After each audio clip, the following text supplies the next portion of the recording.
mustaqiran ya. Kalau al-kharat kan al-haq seperti itu ya. Kalau dalam bahasa Jawa kita mendengar ya istilah ilmu-ilmu sufi anu gawling kawula Gusti. Itu masuk salah satu ilmu tasawuf.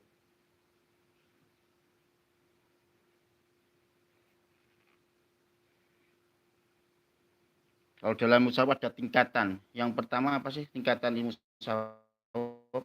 Yang pertama yaitu imul yakin. Dan kedua ainul yakin. Dan yang ketiga hakul yakin. Maksudnya imul yakin seperti apa?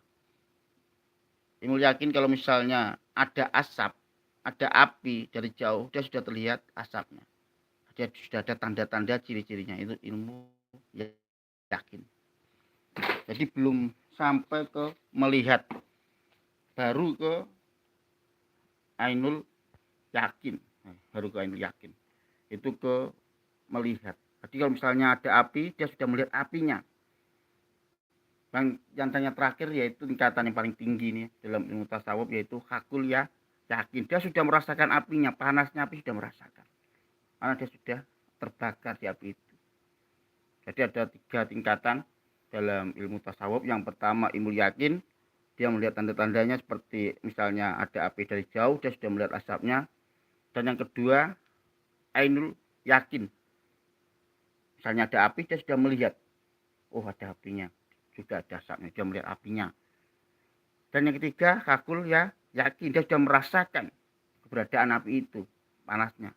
Itulah tingkatan. Jadi kalau ibaratkan misalnya tentang tauhid, tentang ketuhanan, dia baru bisa kalau ilmu yakin baru bisa merasakan tanda-tandanya kebesaran Tuhan, melihat ciptaannya, itu ilmu yakin. Dan ilmu yakin dia sudah melihat tentang zat, esensi ketuhanan. Sedangkan yang terakhir hakul yakin dah benar-benar merasakan dari esensi ketuhanan itu atau ilmu tauhid itu. Jadi ada 3 tingkatan, ilmu yakin, ainul yakin, dan hakul yakin. Jadi kita bisa merasakan kita itu berada di tahap mana kalau dalam ilmu tasawuf. Kita sudah berada masih dalam tahap ilmu yakin, ainul yakin, hakul yakin, atau kita belum masih belum ketiga-tiganya. Ini jadi sebuah catatan ya tentang ilmu tasawuf. Ya, kita lanjutkan.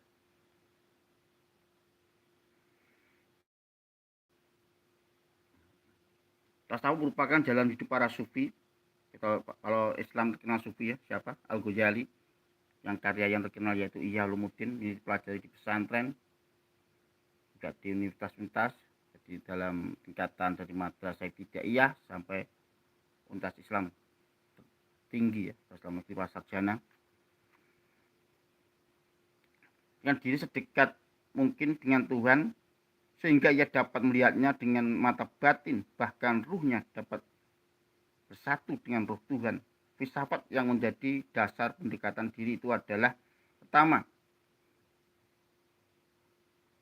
Tuhan bersifat rohani, maka bagian yang dapat mendekatkan diri dengan Tuhan adalah ruh, bukan jasadnya.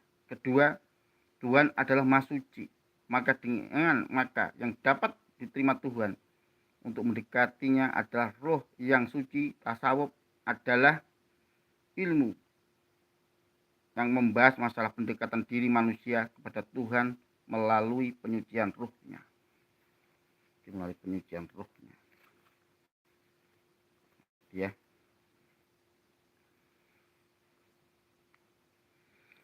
Sekarang kita bahas dulu ya tentang istilah tasawuf atau sufisme yang sangat populer dan digunakan selama berabad-abad. Iya, apa sih sebenarnya tasawuf? Tasawuf itu yaitu berarti kesucian. Jadi sebuah bentuk kesucian tasawuf. Kita juga ada sekarang kan ada penafsiran baru ya tentang tasawuf. Ada tasawuf dianggap tradisional klasik, ada tasawuf modern seperti itu. Zaman dulu ada pemahaman juga bahwa orang-orang tasawuf kan penyucian diri, misalnya dia pergi ke tempat-tempat sepi, ke gunung, ke lembah, menjauhi kehidupan dunia seperti itu. Tapi juga sekarang ada istilah khusus modern, dia